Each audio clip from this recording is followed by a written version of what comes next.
notre Père Céleste, comment les femmes te remercient, de bénir, te magnifier, t'honorer, t'exalter. Bénis, oh Dieu, ces instants-ci. Fais grâce à ta présence parmi nous. Bénis l'Église, oh Dieu. Bénis chaque membre ici. Bénis les hommes de Dieu. Bénis le pasteur Chalet qui a prôné la parole ce soir, Seigneur, qui m'a précédé. Merci pour l'avoir utilisé ce soir. Merci pour moi aussi grâce.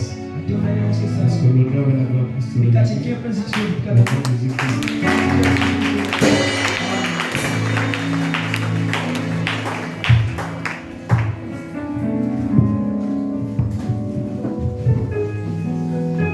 Que le Seigneur bénisse richement. Moi, je n'ai pas de bon comme que Dieu bénisse notre pasteur, le pasteur. Bénisse les hommes de Dieu derrière. Bénisse aussi le premier intervenant. Je suis heureux d'être ici. C'était pas facile pour moi. Et comme c'est un premier contact, je n'ai jamais prêché ici.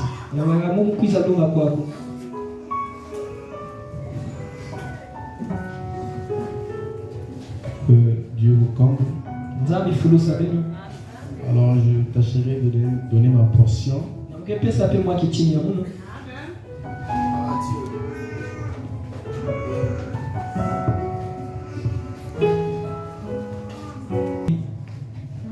Alors nous allons prendre Ésaïe 60.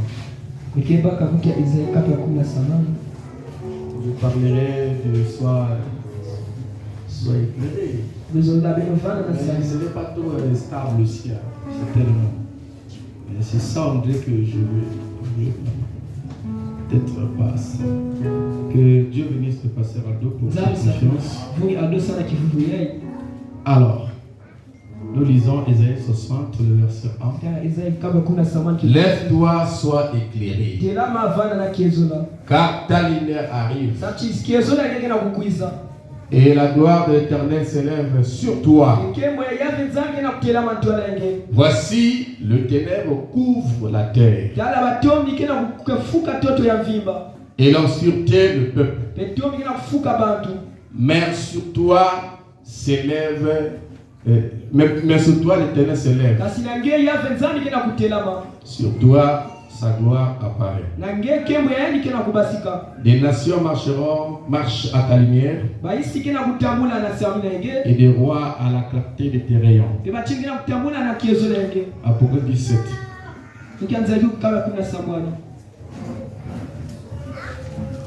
Mais qu'au jour de la voix du septième ange,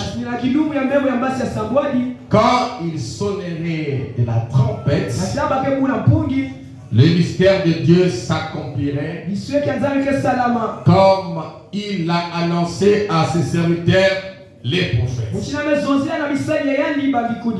Prions. Dieu notre Père, ta parole veut être lue. Ouvre-moi ce soir, Seigneur, que je ne puisse pas parler et que le Saint-Esprit puisse parler, Seigneur, et me conduise en tout. Au nom de Jésus-Christ. Amen.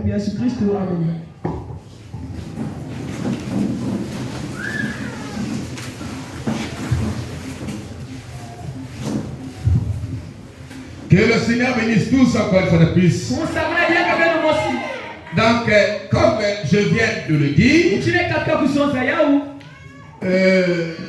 je parlerai des sois éclairés et en rapport avec le jubilé. Amen. Parce que notre grand thème ici, c'est le jubilé. Amen. Alors, j'aime toujours lire quand je prêche. Donc nous venons de lire dans Ésaïe 60. Amen. Lève-toi, sois éclairé car ta lumière est venue.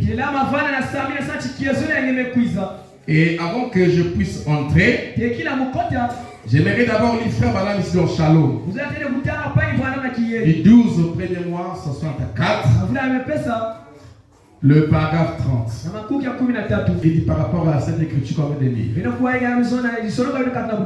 Et l'obscurité profonde sur le peuple. Bien sûr, ceci est une prophétie du jour dans lequel nous vivons. Il faut prêcher avec moi. Parce qu'après on va essayer un peu de voler là. Frère Dana me dit que Ésaïe 60 était une prophétie pour notre jour. Donc c'était Ésaïe parle.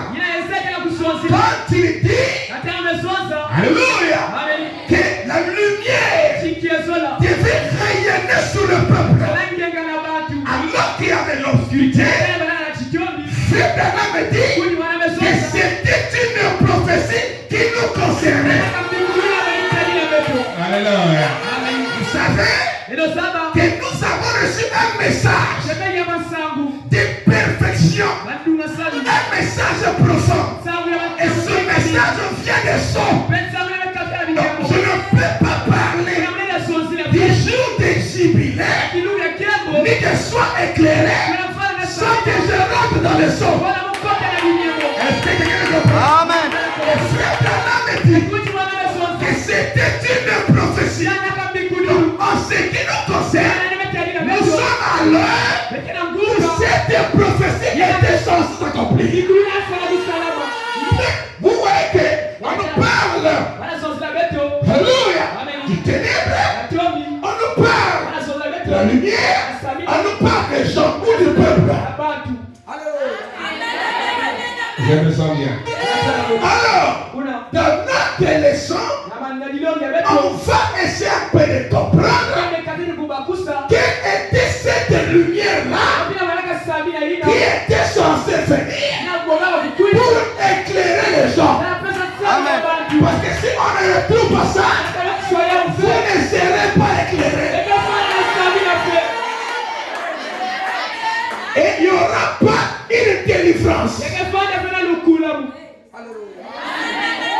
Parce que la seule manière de Dieu pour délivrer son peuple, ça a toujours été au moyen de la lumière qui est la parole. Amen. Donc, frère Dana me dit que c'était une prophétie pour notre jour. Je vais continuer un peu à lire encore. Le paragraphe 70, c'est comme ça que j'enseigne la parole. Je dis toujours le scripturel. Après quand les choses vont s'ouvrir, ça sera bien. 110 il dit, mais les élus connaissent-ils alors de la lumière? J'ai tellement parlé de l'obscurité. Alléluia. Vous savez ce qu'est l'obscurité? Il dit, j'ai tellement parlé de l'obscurité et j'ai consommé la moitié de ma temps. Il est 11h30. Donc à premier abord, on a beaucoup parlé de l'obscurité. Maintenant nous allons rentrer au deuxième abord. Alléluia. Maintenant, faisons demi-tour. Une profonde obscurité sur les gens. Maintenant, connaît-il de la lumière? Il est dit qu'une profonde obscurité c'est sur les gens. Mais qu'il y aurait la lumière. L'obscurité c'est sur les gens. Mais qu'il y aurait la lumière. Là où c'est qu'il y a l'obscurité, c'est là où la lumière a sa place. C'est pour cette raison. Toi qui es venu pour la première fois, que tu sois dans le péché, c'est même pas un problème. Le problème, c'est que la lumière peut trouver sa place. Amen. Si la lumière trouve sa place, c'est fini. Cette femme samaritaine, alléluia, elle était prostituée. Et en elle, il y avait la sémence. Je me sens bien. Quand il est allé au plein Jésus lui a dit, tu as eu ton de mari. Et celui qui vit avec toi maintenant n'est pas ton mari. Alléluia. Il n'avait pas tout dit. Mais il lui avait révélé ce qu'elle faisait. Or, ce qu'elle faisait, ce n'était pas ce qu'elle était.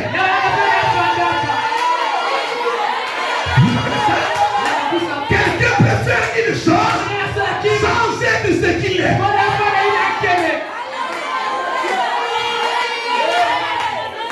Je me sens bien. C'était ça la différence entre elle et les pharisiens qui étaient des hypocrites. Elle avait la semence.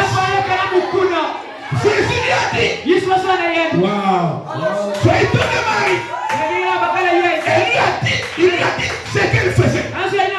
Mais pourtant, Jésus savait qu'elle n'était pas ça.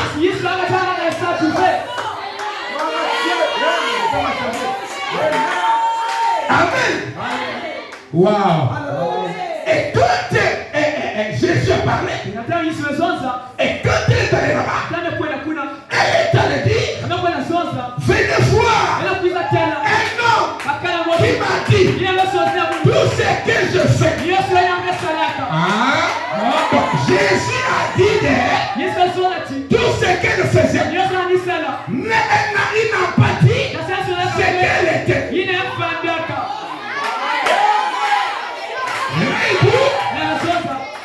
Venez voir un homme qui m'a dit ce que je fais ou ce que je fais. Et ce n'est pas le Messie. Le problème, c'est que Jésus est en train de révéler les œuvres du diable.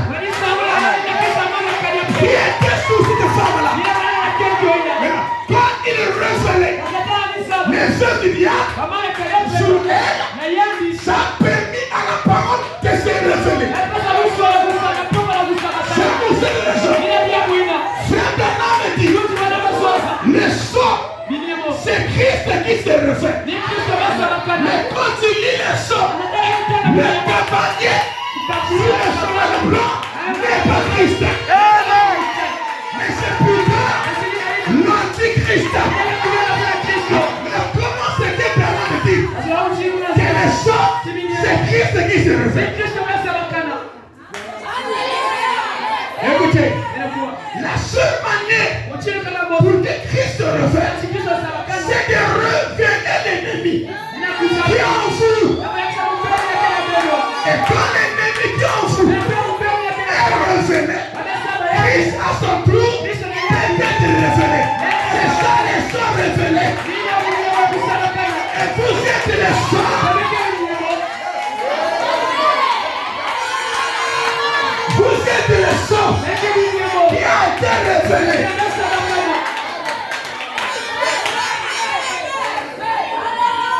Christ qui se révèle. C'est un bien grand sujet. Merci Seigneur. C'est très difficile pour moi. Amen. Je l'ai donné en une heure. Mais ce sont les réveils. Le frère réveil a toujours été que l'homme reconnaisse son identité. On peut vous couper. On vous coupe. Dieu vous révélera. Mais quand tu comprendras que je suis fils ou fille de Dieu, tu étais dans la porte de Dieu. Voyez le réveil. Vous savez, cet esclave que Pharaon parle, qu'on a pas de côté là-bas, il s'est comporté différemment. Elle ne comprenait pas. Amen. Et quand on a posé la question, mais pourquoi il est toujours différent des autres? Je me suis dit que moi-même, je me suis posé la question. Pourquoi il est toujours différent des autres? Mais quand j'ai remonté ses origines,